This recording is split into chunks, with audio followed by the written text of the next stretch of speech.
ہمارے گروپ میں ایک بڑا عجیب سا مسئلہ آیا کہ ایک مسلمان کا گھر ہے اور اس کے بالکل برابر میں جانب قبلہ غیر مسلم کا گھر تھا. تو اب یہ جب گھر کے اندر نماز پڑھتے ہیں تو ان کا رخ جانب قبلہ جب کرتے ہیں تو وہ غیر مسلم کے گھر کی طرف ہوتا ہے. تو لوگوں نے ان سے کہا کہ آپ یہ سجدہ غیر مسلم کو کرتے ہو. اب وہ اس پر پریشان ہے کہ اس پر کیا ہمارے لیے حکم ہوگا.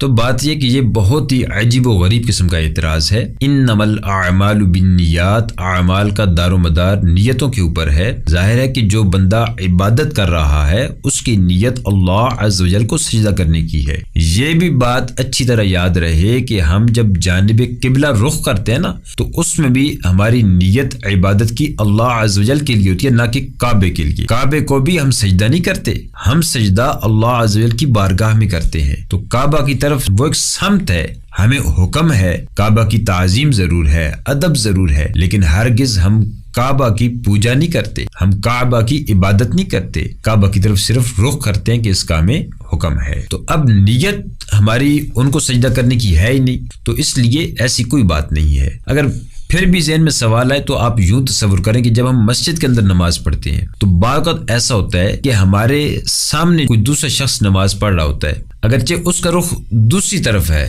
آپ کی طرف نہیں ہے، لیکن آپ کے اوپر کوئی اعتراض کر سکتا ہے کہ آپ تو اس کو سجدہ کر رہے ہیں جو آپ کے آگے کھڑا ہے. تو اس پر جو جواب ذہن میں آئے گا وہی جواب اس معترض کو آپ نے دینا ہے کہ جو بندہ یہ اعتراض کر رہا ہے کہ آپ غیر مسلم کے گھر کی طرف رخ کرتے ہو اس لیے غیر مسلم کو سجدہ کر رہے ہو. اور ممکن ہے کبھی ایسا بھی ہو کہ کئی ایسی مساجد ہوں گی جہاں مسجد کے برابر میں کسی غیر مسلم کا، کسی گستاخ کا، کسی بدعقیدہ کا گھر ہو سکتا ہے. اب کیا بندہ بولے گا کہ مسجد میں جتنے لوگ نماز پڑھتے ہیں وہ اس غیر مسلم کو سجدہ کر رہے ہیں، نعوذ باللہ، وہ اس غیر مسلم کی پوجا کر رہے ہیں. ہرگز ایسا نہیں ہے. سب کی نیت عبادت الہی کی ہے. وہ سارے یہی کہتے ہیں بندگی اللہ تعالی کی. تو جب اللہ تعالیٰ کی بندگی کا ارادہ ہے تو اس لیے کوئی پریشان ہونے کی حاجت نہیں ہے. مطمئن ہو کہ آپ نماز پڑھیں.